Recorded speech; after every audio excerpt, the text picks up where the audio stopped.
BBC Nepali सेवाको साँझ पखबाट सञ्जीव गिरीको नमस्कार।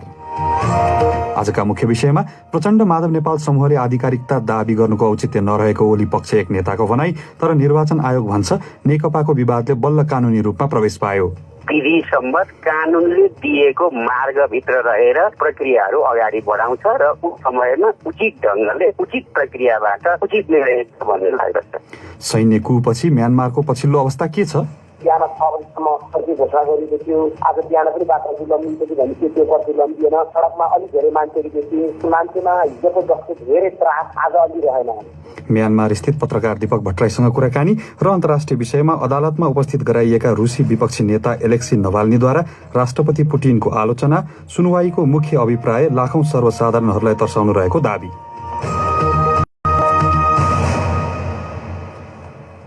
तर सुरुमा आजका प्रमुख विश्व समाचार। गनी अन्सारीबाट समाचार सुन्नुहोस्। रुसी विपक्षी नेता एलेक्सी नभाल्नीले मस्को स्थित एक अदालतमा आफ्नो उपस्थितिलाई राष्ट्रपति भ्लादिमिर पुटिनको आलोचनाका लागि उपयोग गरेका छन्। गत वर्ष आफूमाथि भएको विष हमलाका लागि पुटिनलाई दोषी ठहर्याउँदै आएका नभाल्नीले आफू विरुद्ध अदालतले सुनवाई गर्नुको उद्देश्य लाखौं जनतालाई तर्साउनु रहेको बताए। अभियोजनकर्ताहरू 6 वर्ष अघि निलम्बन गरिएको नभाल्नीको 3.5 वर्षको जेल सजाय बिउताइयोस् भन्ने चाहन्छन्। अदालत बाहिर प्रदर्शन गरिरहँदा नभाल्नीका 200 भन्दा बढी समर्थकलाई प्रहरीले पक्राउ गरेको छ।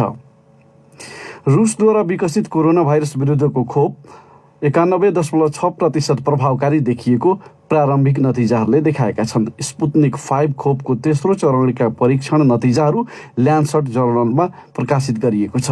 करिब 20,000 सहभागीले त्यो खोपका 2 मात्रा लिएको जनाइएको छ। खोप विकासका लागि रकम उपलब्ध गराएको कोषका प्रमुख किरिल दिमित्रिएभले प्रभावकारिता अझ बढाउनका लागि एस्ट्राजेनेका लगायतसँग साझेदारी हुने विश्वास व्यक्त गरेका छन्। उनले भने, हामीलाई के विश्वास छ भने 2 फरक खोप एस्ट्राजेनेका र स्पुत्निक दिइदा झन प्रभावकारी हुनेछ, किनकि त्यसले रोग प्रतिरोधी क्षमता अझ बलियो बनाउनेछ। किरिल दिमित्रिएभ यसअघि ठूलो स्तरमा परीक्षण नै नगरी रुसी अधिकारीहरूले अनुमोदन गरेको भन्दै खोपलाई लिएर चिन्ताहरू व्यक्त भइरहेका थिए। विश्वकै सबैभन्दा ठूलो खोप उत्पादक भारतको सिरम इन्स्टिट्युटका प्रमुखले आफूहरूले युरोपेली संघलाई खोप आपूर्ति गर्न चाहेको र त्यसका लागि सक्षम रहेको बताएका छन्। सिरम इन्स्टिट्युटले अक्सफोर्ड एस्ट्राजेनेकाद्वारा विकसित खोप उत्पादन गरिरहेको छ। बीबीसीसँग कुरा गर्दै उक्त इन्स्टिट्युटका प्रमुख अदार पुनावालाले आपूर्तिका लागि विद्यमान नियमहरूमा परिवर्तन गर्न आग्रह गरे। त्यसो गरेमा युरोपमा चाँडै खोप आपूर्ति गर्न सकिने उनले बताए। सिरम इन्स्टिट्युटले दैनिक कोरोना भाइरस खोपको 25 लाख मात्रा उत्पादन गरिरहेको छ। तपाईँ बीबीसी नेपाली सेवाको साँझपख सुनिरहनु भएको छ। चीनमा प्रहरीले कोभिड-19 को नक्कली खोप बनाइरहेको आरोपमा 80 जना भन्दा बढी व्यक्तिलाई पक्राउ गरेको छ। बेजिङ र देशको पूर्वी क्षेत्रमा प्रहरीले छापा मारेर करिब 3000 नक्कली खोपको मात्रा बरामद गरेको छ। बीबीसी संवाददाता रोबिन ब्रान्ट भन्छन्, नक्कली खोप बनाउने काम गत सेप्टेम्बर महिनाबाटै सुरु भएको हुन सक्ने प्रहरीले जनाएको छ। विगतमा चीनमा म्याद सकिएका खोप वितरण सहित जनस्वास्थ्यसँग सम्बन्धित विभिन्न खालका विवादहरू उत्पन्न भएका दृष्टान्त छन्। बीबीसी संवाददाता रोबिन ब्रान्ट, यसै साताको अन्त्यदेखि सुरु हुने चिनिया नयाँ वर्षको उत्सव प्रारम्भ हुनुअघि देशभरि 5 करोड व्यक्तिलाई कोभिड-19 को खोप लगाउन चीन प्रयासरत छ। म्यानमारको सेनाले कु गरेको भोलिपल्टबाट राजनीतिज्ञहरूलाई रिहा गर्न थालेको छ। त्यसमा नेत्री आङ सान सुची पनि रहे वा नरहेको स्पष्ट हुन सकेको छैन। संसद बैठकका लागि राजधानी नेपिदह स्थित गेस्ट हाउसमा बसिरहेका सांसदहरूलाई सेनाले कुपछि नियन्त्रणमा लिएको थियो। सेनाले 1 वर्षका लागि देशमा सङ्कटकाल लागू गरेको छ। सैनिक कुको अन्तर्राष्ट्रिय समुदायबाट निन्दा भइरहेको छ र विगत 15 वर्ष यता बालबालिका ओसार पसार गर्ने क्रम 3 गुणाले बढेको संयुक्त राष्ट्रसङ्घले जनाएको छ। लागू औषध तथा अपराध सम्बन्धी राष्ट्रसङ्घीय कार्यालयको एउटा अध्ययन प्रतिवेदन अनुसार सन् 2018मा 148 वटा देशमा बालबालिका ओसार पसारका करिब 50,000 घटना भएको तथ्याङ्क छ। वास्तविक संख्या अझ बढी हुन सक्ने प्रतिवेदनमा उल्लेख छ। बालिकाहरूलाई मुख्यतः यौन शोषणका लागि र बालकहरूलाई बलपूर्वक श्रम गराउनका लागि ओसार पसार गर्ने गरिएको राष्ट्रसङ्घले जनाएको छ। कोरोना भाइरस महामारीका कारण लाखौं मानिस कामविहीन बन्न पुगेकाले र बालबालिकाहरू विद्यालय जान नपाइरहेकाले अवस्था झन खराब हुन सक्ने प्रतिवेदनले औँल्याएको छ। यो बीबीसी नेपाली सेवा हो।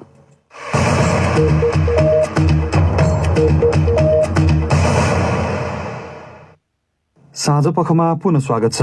नेकपाको प्रचण्ड माधव नेपाल समूह आफूहरू आधिकारिक भएको दावी गर्दै निर्वाचन आयोगमा पुगेका बेला केपी ओली समूहका एक नेताले भने त्यसको कुनै औचित्य नभएको बताएका छन्।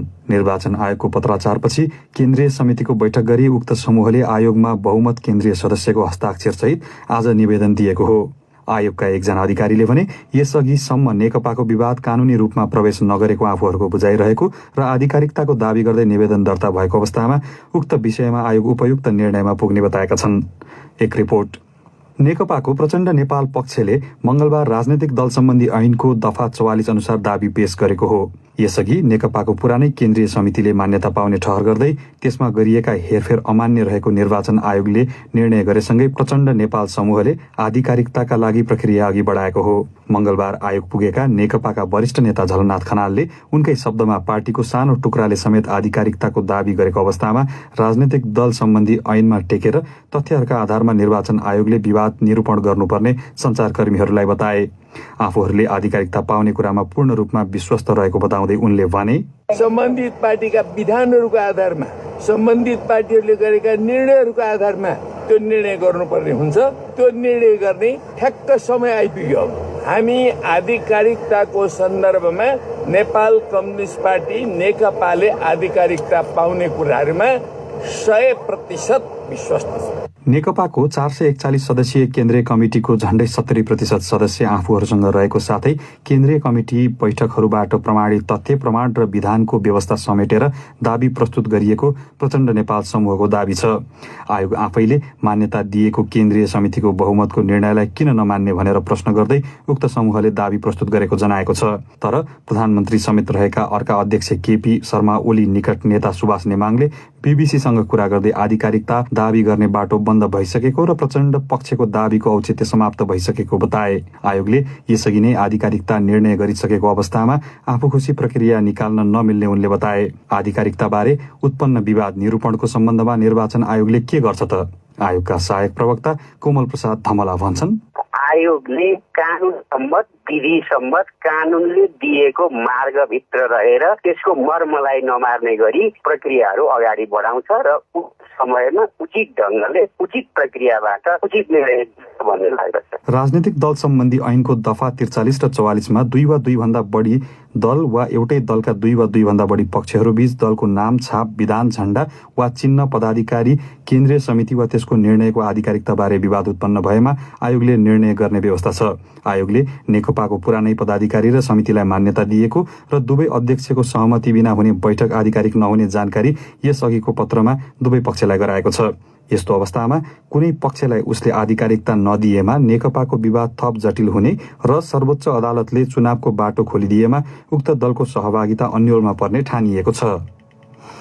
म्यानमारमा नेत्री आङ सान सुचीको दलले उनलाई तत्काल रिहा गर्न र निर्वाचन परिणाम स्वीकार्न सेनालाई आग्रह गरेको छ। सैन्य कु भएको पहिलो दिनभन्दा दोस्रो दिन जनजीवन केही फरक देखिएको विवरणहरू आएका छन्।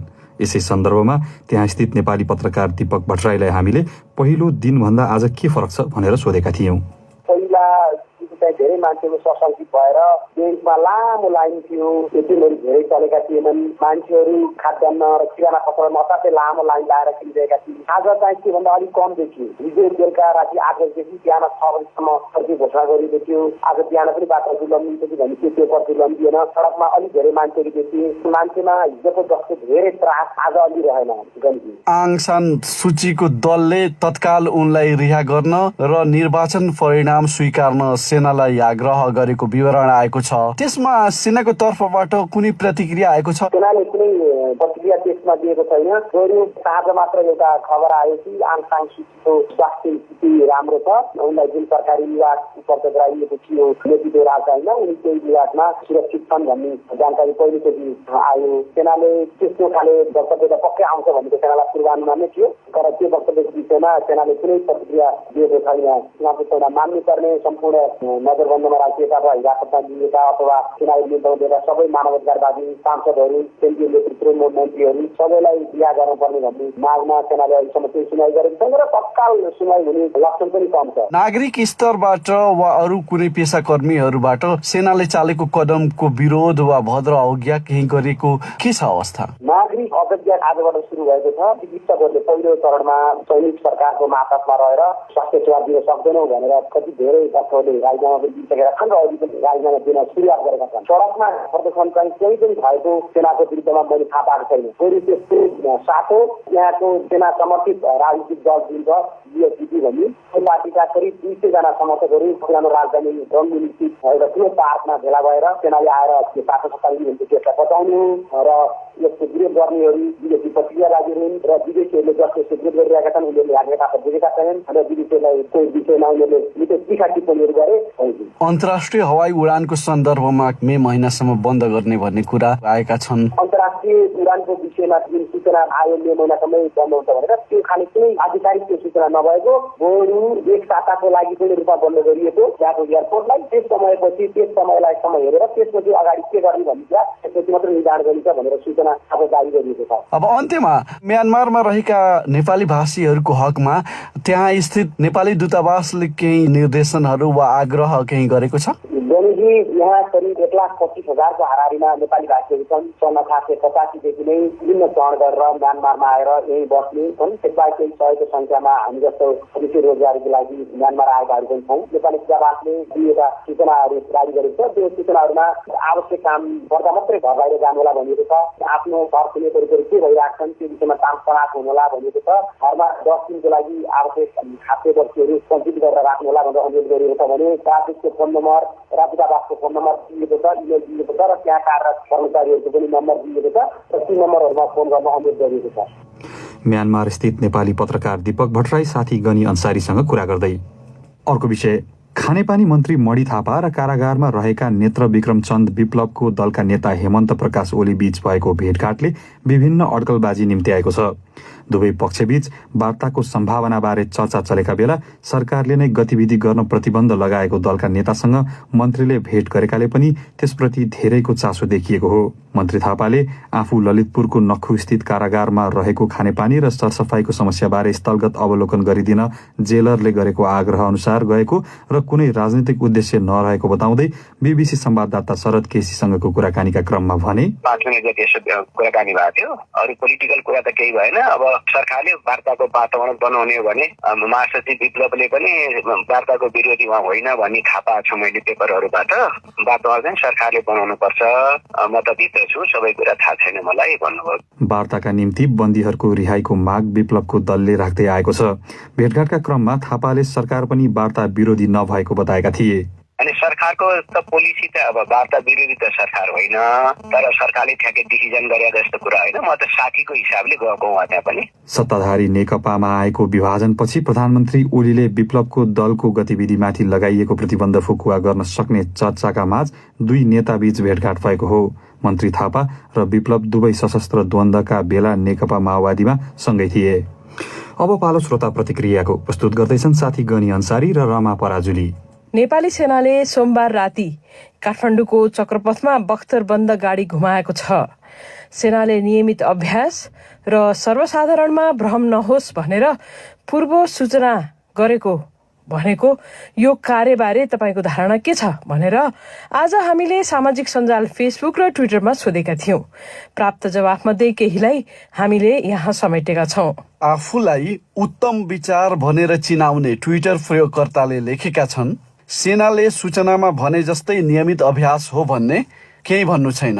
उसले आफूलाई चुस्त दुरुस्त राख्न यस्ता अभ्यास गर्न जरुरी पनि छ, तर स्याल कराउनु र कुखुरा हराउनुको अवस्था नआओस् भन्नेतर्फ नागरिकको ध्यान तानिएको देखिन्छ। सर्जन सहदेवको तर्क छ, सेनासँग भएका बख्तरबन्द गाडी नै देखाउन नपाउने त होइन, तर नियमित कार्य नै गर्दा पनि आवश्यकता र औचित्यको आधारमा गर्नुपर्ने संस्कृतिको विकास हुन नसकेको भने पक्कै हो।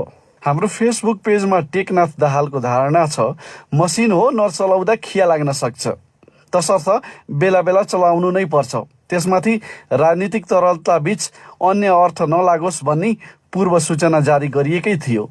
लालबहादुर बिसीले लेखेका छन्, नियमित अभ्यास हो, तर अहिलेको सरकारले गर्न हुने नहुने कार्यक्रमको झलक पनि यसले दिएको छ। राजनीतिक परिस्थितिका कारण बढी शंका व्यक्त भएको छ। यद्यपि सेनाप्रति आशंका नगर्दा नै बेस होला जस्तो मलाई लाग्छ। मोहन आनन्दको तर्क छ, नेपाली सेनाका नियमित गतिविधिलाई अहिलेको राजनीतिक विवादसँग सम्बन्धित विभिन्न प्रसङ्गसँग जोडेर विवादमा ल्याउन आवश्यक छैन। सेनाको गरिमामाथि ठेस पुर्याउने काम कोहीबाट नहोस्। अब पालो केही अन्तर्राष्ट्रिय विषयको। रुसी विपक्षी नेता एलेक्सी नभाल्नीले मस्को स्थित अदालतमा आफ्नो हाजिरीलाई राष्ट्रपति भ्लादिमिर पुटिनको आलोचना गर्न प्रयोग गरेका छन्। गत वर्ष आफूलाई विष दिइनुको पछाडि पुटिनको हात रहेको उनले आरोप लगाउँदै आएका छन्। नभाल्नीले अदालती सुनवाईको मुख्य अभिप्राय लाखौं सर्वसाधारणहरूलाई तर्साउनु रहेको बताए। मस्को स्थित अदालतमा भने क्रेमलिनका आलोचक नभाल्नीलाई जेल सजाय दिने नदिने विषयमा विमर्श भइरहेको छ। अदालत आसपास पुगेका 200 भन्दा बढीलाई प्रहरीले नियन्त्रणमा लिएको विवरण प्राप्त भएको छ। बीबीसी विवरणहरूमा आधारित रिपोर्ट सुन्नुहोस् गनी अन्सारीबाट। मस्को स्थित अदालत नजिकैबाट 200 भन्दा बढी प्रदर्शनकारी पक्राउ परेका छन्। जनवरी 17 तारिखमा नभाल्नी स्वदेश फर्किएपछि उनको समर्थनमा देशव्यापी प्रदर्शनहरू हुँदै आएका छन्। उनका समर्थक मध्ये धेरै युवा छन् जसले राष्ट्रपति भ्लादिमिर पुटिनको शासन मात्र देखेका छन्। सन् 2014 को एउटा निलम्बित सजायको शर्तलाई तोडेको नभाल्नीमाथि आरोप छ। त्यो शर्तमा उनले रुसी प्रहरीलाई आफ्ना गतिविधिबारे नियमित रूपमा जानकारी गराउनु पर्ने उल्लेख छ। तर उनका वकिलहरूले स्नायु प्रणालीमा असर गर्ने विष आक्रमणमा परि झण्डै ज्यान गुमाएका नभाल्नीले बर्लिनमा उपचार गराएको बारे प्रहरीलाई जानकारी रहेको भन्दै त्यो शर्तलाई हास्यास्पद भन्दै आएका छन्। यसअघि नभाल्नी समर्थकहरूद्वारा आयोजित विरोध प्रदर्शनमा सहभागी भएको भन्दै उनकी श्रीमतीलाई 2000 रुबल जरिवाना तिराइएको थियो। युरोपेली संघले ठूलो संख्यामा नभाल्नीका समर्थकहरूलाई पक्राउ गरिएकोमा निन्दा गरेको छ। संघका विदेश नीति प्रमुख औपचारिक कुराकानीका लागि बिहिबार मस्को जाँदैछन्। विश्वभरि कोरोना भाइरस विरुद्ध खोप दिएर मानिसहरूलाई सुरक्षित बनाई यथाशीघ्र अवस्था सामान्य बनाउन प्रयासहरू भइरहेका छन्। जनवरी 23 सम्म 6 करोड भन्दा बढी मानिसले खोपको केही मात्रा लिइसकेका छन्। तर अन्य देशहरूले आफ्नो अभियानलाई तीव्र बनाउने प्रयास गर्दा पहिला थाहा नभएका कैयौं विषयबारे कुराहरू आइरहेका छन्। अहिलेसम्म पनि खोपबाट प्राप्त हुने प्रतिरोध क्षमता कति समय रहन्छ वा विश्वभरि देखा परेको नयाँ खालको भाइरस विरुद्ध खोप प्रभावकारी हुन्छ कि हुँदैन भन्ने प्रश्नहरू उठिरहेका छन्। बीबीसी विवरणमा आधारित रिपोर्ट सुनौं रमा पराजुलीबाट। विश्व इतिहासको सबैभन्दा ठूलो खोप अभियान आरम्भ भएको झण्डै 2 महिना पुग्न लाग्दा यहाँ अझै कायम 4 प्रश्नको चर्चा गर्दैछौं। नम्बर 1, खोपबाट कति समय प्रतिरोधी क्षमता प्राप्त हुन्छ? कोरोना भाइरस संक्रमण भएपछि वा खोप लगाएपछि हामीमा कस्तो प्रतिरोध क्षमता विकास हुन्छ भन्ने प्रश्न हालैका महिनाहरूमा हामीले सुन्दै आएका छौं। महामारी सुरु भएको 1 वर्षपछि मध्यम दीर्घकालमा हुने प्रतिरोध क्षमताबारे पहिलो अध्ययन प्रकाशित भएको छ। खोप विकास गर्न लागेको समयका कारण पनि लामो समयावधिको अध्ययन हुन सकेको छैन। तर क्यालिफोर्निया स्थित ला होया इन्स्टिट्युट अफ इम्युनोलोजीका अनुसार कोरोना भाइरसको संक्रमणबाट निको भएको कम्तीमा 6 महिनासम्म पनि कैयौं प्रतिरोधात्मक प्रतिक्रियाहरू देखा परेको पाइएको छ। कतिपय वैज्ञानिकहरू विकसित प्रतिरोध क्षमता अझ धेरै समय वा वर्षसम्म कायम रहन सक्ने ठान्छन्, तर सबै बिरामीको हकमा अवस्था एउटै नहुन सक्छ। नम्बर 2, के खोप लगाएपछि कोरोना भाइरस संक्रमण हुन सक्छ? हुन सक्छ र त्यसका कैयौं कारण छन्। पहिलो, खोपहरूले दिने सुरक्षा उनीहरूको प्रकार हेरिकन पहिलो वा एकमात्र खोपको मात्रा लिएको 2 वा 3 हप्ता अघिबाट सुरु हुँदैन। यदि खोप लगाएको 1 दिन वा 1 हप्तामा तपाई भाइरसको संसर्गमा पुग्नुभयो भने तपाईलाई संक्रमणको जोखिम रहन्छ र तपाईले अरू मानिसहरूलाई पनि भाइरस सार्न सक्नुहुन्छ। युनिभर्सिटी अफ लेस्टरका भाइरस विज्ञ डाक्टर जुलियन टाङले बीबीसीसँग भने, खोपले प्रभावकारी रूपमा उल्लेख्य संख्यामा मानिसहरूलाई सुरक्षा दिनेमा केही सहमति छ, तर कुन हदसम्म तिनले संक्रमण र विस्तार नियन्त्रण गर्छन् भन्ने थाहा हुन सकेको छैन। नम्बर 3, के खोपले नयाँ परिवर्तनशील कोरोना भाइरसबाट जोगाउँछ? यो चिन्ताको विषय हो। भाइरसहरूमा निरन्तर उत्परिवर्तन भइरहन्छ। कुनै बेला खोपले भाइरस विरुद्ध काम नगर्न सक्छ। त्यसो हो भने खोप नै फेर्नुपर्छ। ब्रिटेन र दक्षिण अफ्रिकामा फेला परेका कोरोना भाइरसका नयाँ भेरिएन्ट अर्थात् प्रकारहरू अन्य देशमा पनि फैलिसकेका छन्। त्यस्ता प्रकारका कोरोना भाइरस बढी संक्रामक भएको मानिएको छ। गत साता मोडर्नाले आफ्नो खोप संयुक्त अधिराज्य र दक्षिण अफ्रिकामा देखिएका नयाँ प्रकारका कोरोना भाइरस विरुद्ध पनि प्रभावकारी रहेको घोषणा गरेको छ। पछिल्लो प्रकारका लागि उसले सुरक्षा बढिदिने प्रकारको थप खोप उत्पादन गर्ने पनि भनेको छ। फाइजर बायोएनटेकले पनि उनीहरूको खोप नयाँ प्रकारको कोरोना भाइरसमा काम गर्ने दावी गरेका छन्। नम्बर 4, कति मात्रा खोप र कहिलेसम्म दिनुपर्छ? फाइजर, मोडर्ना र युनिभर्सिटी अफ अक्सफोर्ड एस्ट्राजेनेकाले खोपको 2वटा मात्रा दिइनुपर्ने बताएका छन्।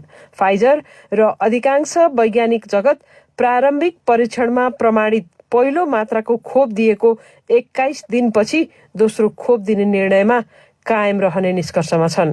विश्व स्वास्थ्य संगठनले यसबारे निर्णय सुनाउँदै प्रत्येक 21 वा 28 दिनमा खोप लगाउन सुझाव दिएको छ। फेरि नेपाल। प्रधानमन्त्री केपी शर्मा ओलीले आज खेलाडीहरूसँग अन्तर्क्रिया गर्दै खेल क्षेत्र सम्बन्धी तत्कालीन र दीर्घकालीन समस्याहरू समाधान गर्ने आश्वासन दिएका छन्। विशेष गरी उनले खेल क्षेत्रको पूर्वाधार विकास र खेलाडीहरूको सम्मानमा सरकारले ध्यान दिने बताए।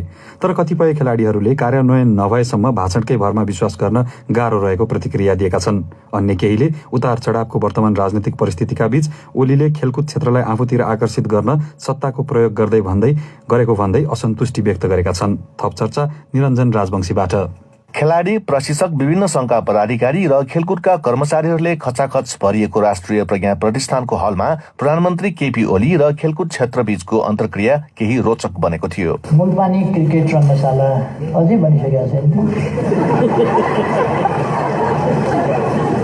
धेरै वर्ष भइसक्यो त्यो अझै बनिसकेको छैन भन्दा छक्क लाग्यो। मैले हेर्न पाएको थिएन। त्यो छिटै कम्प्लिट हुन्छ। आज खेलाडीसँग प्रधानमन्त्री नामक अन्तर्क्रिया कार्यक्रममा उनले खेलाडीहरूले राखेको लिखित प्रश्नको जवाफ दिँदै खेलकुदका केही पुराना र केही तत्काल पूरा गर्ने समस्या समाधान गर्ने बाचा गर्दा हलमा उपस्थित हुनेहरूले ताली ठोके। लामो समयदेखि खेलकुद परिषदका कर्मचारीहरूको बढुवा नभएको विषयमा सम्बोधन गरेपछि कर्मचारीहरू पनि मक्ख परेका छन्। खेलकुद परिषदको सामान्य प्रशासन विभागका प्रमुख प्रशासकीय अधिकृत शारदा दाहाल निरौला। हामी पनि 14-15 वर्ष भइसक्यो एउटै पदमा बसिरहेको, धेरै त्यस्ता छौँ। हामी यतिखेर 2 बढुवा खाने बेला भइसक्यो। त्यसो हुनाले प्रधानमन्त्रीज्यूले आश्वासन दिएकोमा हामी ज्यादै खुसी छौँ। प्रधानमन्त्रीसँग खेलकुद क्षेत्रको अन्तर्क्रिया भएको यो पहिलो पटक हो। त्यसमा सहभागी थुप्रैले राम्रो माने पनि उनले गरेको बाचा पूरा हुनेमा भने कतिपय खेलाडीहरूले विश्वास गरेका थिएनन्। ओलम्पियन पौडी खेलाडी नयना साकेले भनिन्, आजको भाषणलाई फुल्ली पोजिटिभली त लिँदैन, किनकि भाषण पहिला पनि भएको हो। मेरै गेमको दिँदाखेरि इक्विपमेन्टको अभाव हाम्रो त्यत्तिकै भइरहेछ। हिटेड स्विमिङ पुल हुँदा पनि अझै पनि अभावमा नै बसिरहेछौँ हामीहरू होइन। जुडो प्रशिक्षक देबु थापाको प्रतिक्रिया पनि त्यस्तै थियो। बोलेर मात्र तुरुन्त कानुन हुन्छ कि हुँदैन? प्रधानमन्त्रीले भनेको अनुसारले भयो भने हामीले सेल्युट गर्ने ठाउँ पनि छ। र यहाँ चाहिँ तपाईँको अहिले भन्ने एउटा पछि काम गर्ने एउटा भयो भने कहिले पनि सुधार हुँदैन। प्रधानमन्त्री ओलीले मन्तव्यमा खेल पूर्वाधारको विकास, खेलाडीहरूको वृत्ति विकास र बजेट वृद्धि गर्ने विषयमा जोड दिएका थिए। प्रधानमन्त्रीको बाचा पूरा हुन्छ त त्यसको कार्यान्वयन गर्ने निकाय राष्ट्रिय खेलकुद परिषदका सदस्य सचिव रमेश कुमार सिलवाल भन्छन्, अब कार्यान्वयन गर्न निम्ति बजेट चाहिन्छ हैन। त्यो अनुसारको बजेट प्राप्ति भयो भने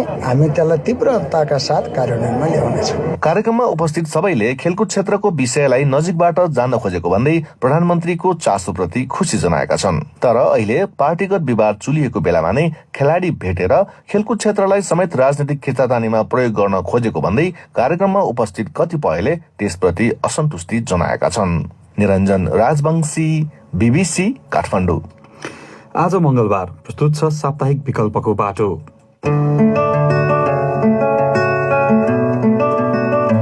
बजार रेस्टुरेन्टहरूको भन्दा कस्तो पनि मिठो पनि छिटो पनि पाउने हामीलाई त एकदम सुविधा छ।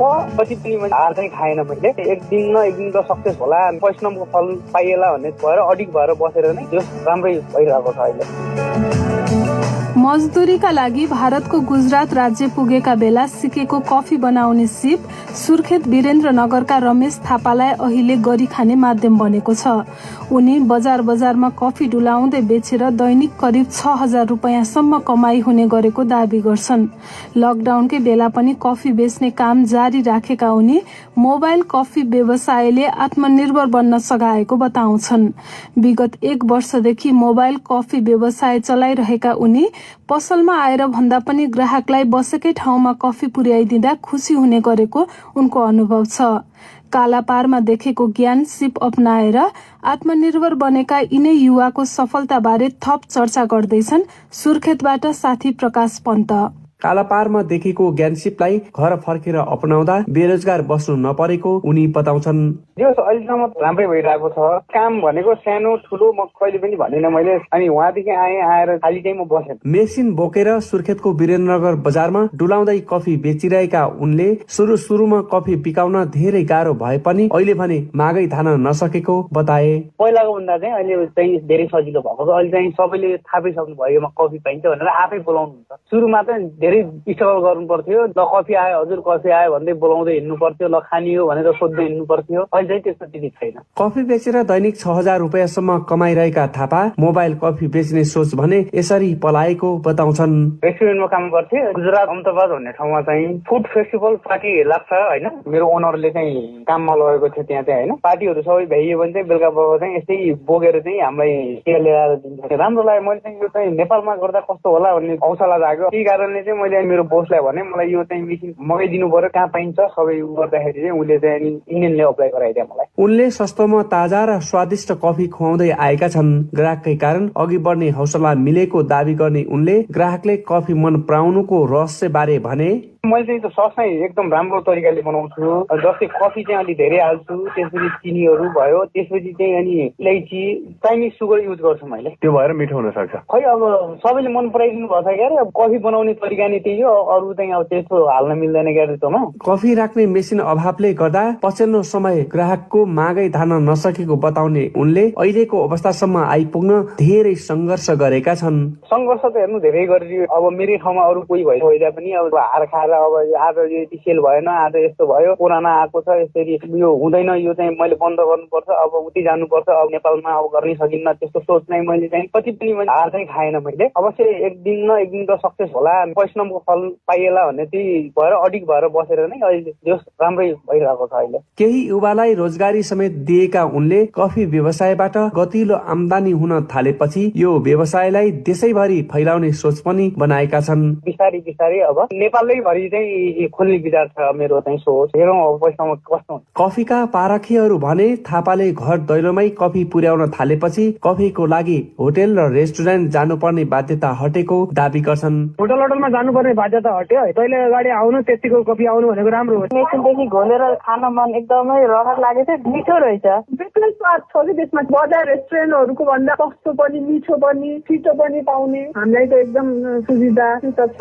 थोरै लगानी र परिश्रम खर्च गरेर मजदुरबाट मालिक बनेका थापा अर्काको देशमा बगाउने पसिना आफ्नै देशमा बगाए प्रतिकूलतामा पनि सफलता हासिल गर्न सकिने उल्लेख गर्छन्।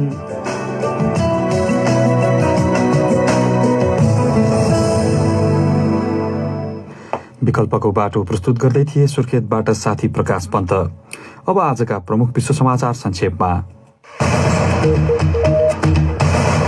रुसी विपक्षी नेता एलेक्सी नभाल्नीले मस्को स्थित एक अदालतमा आफ्नो उपस्थितिलाई राष्ट्रपति भ्लादिमिर पुटिनको आलोचनाका लागि उपयोग गरेका छन्। रुसद्वारा विकसित कोरोना भाइरस विरुद्धको खोप करिब 92% प्रभावकारी देखिएको प्रारम्भिक नतिजाहरूले देखाएका छन्। चीनमा प्रहरीले कोभिड-19 को नक्कली खोप बनाइरहेको आरोपमा 80 जना भन्दा बढी व्यक्तिलाई पक्राउ गरेको छ। म्यानमारको सेनाले कु गरेको भोलिपल्टबाट राजनीतिज्ञहरूलाई रिहा गर्न थालेको छ। त्यसमा नेत्री आङ सान सुची पनि रहे वा नरहेको स्पष्ट हुन सकेको छैन र विगत 15 वर्ष यता बालबालिका तस्करी गर्ने क्रम 3 गुणाले बढेको संयुक्त राष्ट्रसङ्घले जनाएको छ। सन् 2018 मा 148 वटा देशमा बालबालिका तस्करीका करिब 50,000 घटना भएको तथ्याङ्क छ।